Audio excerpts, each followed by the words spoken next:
once again, see if I can get my hair in any sort of a reasonable facsimile of neatness. It's not. What can I do? What can I do? Nothing.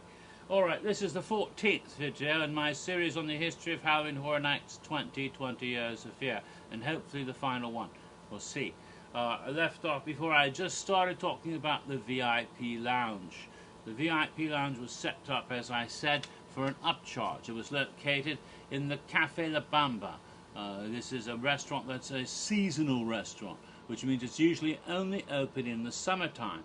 Therefore, during the autumn time, they're able to turn it into a VIP lounge area.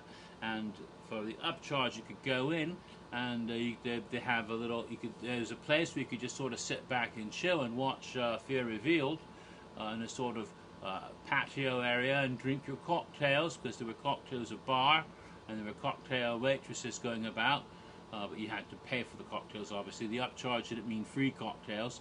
Then when you got inside, they had all sorts of props and diagrams and posters and artwork from 20 years of the event. All sorts of stuff, amazing stuff, including pictures of stuff you had no idea what it was until it was explained to you eventually. There was a picture of Jill, for example, Jack's ex-wife, who never appeared at the event, but had been a concept that they had put aside. Eventually, chance might have borrowed some of Jill's personality. There were pictures of the evil queen as she was meant to be an icon in 2008. There was the whole model, the whole actual physical model of the Universal Palace Theatre that appeared on the website. There were the little wooden totems, the real original wooden totems, not the fake ones. Not the ones that they sell that are replicas, but the original ones. Maquettes and statues that are created for various characters over the years, from Nightmare from 2002 to Jack himself and others. Fear. The lantern, the actual bloody lantern itself was right there. You could actually see it. A lot smaller than you'd expected it to be, with a little portrait inside of it. All kinds of artifacts from Legendary Truth from all the years of Horror Nights, all lying around. Pictures and placards and stuff. You could spend hours looking at the stuff. It was fantastic. But they had seats set up and a little stage set up, and what they did was, on 5 different nights, they had presentations. One of the first ones was on, what is that? Extreme House, yes. On September 30th, they did the Extreme House. And we learned all about the house that was called Severe Fear. It was supposed to have been in 2003. It would have been in the Carnage Warehouse, and they would have had you split up, your party be split up, you'd sign a waiver, they put a bag over your head, they redact you, they take you in one by one into the house to take you off, then you have to they put you in a coffin like you're dead, and they'd be close the door, something horrible is trying to get in after you, you're screaming, and then suddenly you'd fall back, because the back would fall out, and you'd have to crawl through a passageway, and horrible monsters would be chasing after you in a little narrow space. You have to crawl through this barbed wire and things you can't get around. You get out of that, next thing you know, you're in a bus with a bunch of other people. They set it on fire while you're inside of it. That crazy stuff like that. And somehow the smoke starts to fill up, but the door opens, you get out, chainsaws chase you out of there. Ultimately, after all these extreme things where you feel really like you're going to die, and there's more personal in your face, they're allowed to touch you, finally you get to a point where they put you in an electric chair and get ready to shock you, and there's some buzzing and vibrating. There's no actual electricity, as if you're being executed. And then, of course, there's video all the time, and if the fear becomes too severe, they give you a frickin' safe word. You can say, "I am a fluffy bunny," and someone will come and escort you out of the house, and then, of course, they do it in front of everybody. This was a chicken shit who couldn't take it, and so everyone knows, and they all laugh at you. Plus, your buddies are watching everything you're going through on video, camera monitors at the exit of the house, so they can all see and they can all laugh at you when you come out anyway. That was the concept. Wasn't done. They were getting ready to do it all the way up to the beginning of Halloween Horror Nights 13, but then they couldn't do it for some reason. I'm not sure why. You always hear it might be coming next time, but it never has. So that was all. We learned all about that in that session. The second session, October 7th. It was Legendary Truth, the Journal of Mary Agana. I didn't go to that one, but I participated in Legendary Truth. I knew a lot about it anyway. I heard about it. And they told about how all the Legendary Truth was put together and how they fit it together. You know, a lot of that you can find in information anyway. But they had the whole thing, and they showed all the different bits and pieces and how they put the whole storyline together in 2008 for the whole original Legendary Truth campaign. The third one was called Terra Cruentis, was October 14th. I talked about a lot of this stuff in my videos, I think, for Halloween Horror Nights 15, how they had to completely scrap. They had two separate concepts for the event, because they weren't sure whether they're going to put it in islands or studios that year. We came up with two separate concepts. Studio had Fate, the strange blind goddess of destiny, and you would like go different paths in the houses, and you know, and there would be like places where you had to make a choice, one or the other, and you know, it was almost like gambling going on to some degree. Some guests would be luckier than others, and some of these concepts came back in 2011 under a different form, a different name. But Fate was this blind, no eyes, horrible woman of destiny. And the other side we had Darkness, sort of the pictures they showed looked like a cross between the Emperor from Star Wars and a Dementor from Harry Potter. And the idea was the whole park would go dark, and these shadowy things would move through in fog and all of that. They went with Darkness, and they set up a bunch of houses for Darkness. Ultimately, those houses stayed, but Darkness was lost. They had to come up with a whole new concept, and they created a whole world, Terra Cruentis, which I've described in the 15 videos for Tales of Terror. So all of that, and they talked all about how that happened, how that all had to be put together, coming up with the whole language, Rick Spencer inventing his own language and runes and stuff, all in a week. Wonderful. Or the character of the Terror Queen and all of that 15-year cycle, all that stuff. Wonderful stuff.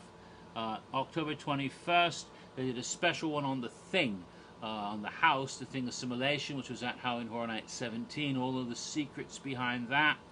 But also they wanted to promote the upcoming remake prequel to The Thing that would come out the following year, and so you got to see for the very first time the trailer for that film that hadn't been released in cinemas yet. So the guests who were there that night in the VIP lounge got to see that trailer. Ooh, that's what the movie's going to be, how awesome. So it was a bit of a tease for that as well. I missed that one. There were two of them that I missed. Actually, I missed the Legendary Truth one and the Thing one. The other three I went to. Right, so that was that one. And the final one was called Icons, and it was on October 28th. And they went through all the old icons, but especially the ones they didn't do. They talked a bit about Fate and Darkness, but they also talked about how Eddie was originally going to be Jack himself. It was revealed that Jack would become Eddie, take off a Jack mask and become this new face. Or they didn't like that idea, then he was going to be this guy named Edgar Sawyer, you know, and then that was changed to, you know, how all that changed. There were other ideas, though, that instead of, before they had Eddie, they talked about Jill, an ex-wife of Jack, who had like a broken heart tattoo, girl clown, and she was going to kill Jack and take over. There was even one who would be a representation of both. He had, I think he was named Michael Kruger or something, and he had like a half and half face of an evil clown and a psycho killer. Didn't work out so good. There were a lot of other strange icons, but that's when we learned, for example, that the Wicked Queen was meant to be the icon in 2008, and how she was scrapped in favor of Bloody Mary, and all about Cindy and how Cindy had to go in favor of the caretaker. Of course, I talked about that earlier already. So we learned a lot of this stuff that I learned here. That's when they showed that they had a little cartoon, a little video presentation of Cindy with the totems and the burning tree. That's when they just showed that to us. So we learned an awful lot about the stuff that they didn't say one word about Crow, however, because they were still maybe thinking of bringing that one back. So anything that they thought they might still use, they didn't really reveal although they did mention Fate, who kind of morphed into Lady Luck the following year, in some ways, not exactly. So, lots of interesting. On the last night also, after they did the final session, cookies! Cookies! Yummy, yummy cookies. So that was a great thing. Those you didn't have to pay extra for. The last thing to talk about are the website games. On the website there was the warehouse, and entering the warehouse there were 5 games, each one connected to the 5 icons. So there was a game of Chaos, Vengeance, Death, Legend and Sacrifice, and each one related to the icon in question. Oddly enough, they were set place in the houses, but they weren't always houses you'd associate with that particular icon. I don't remember precisely which icon was in which house for these games.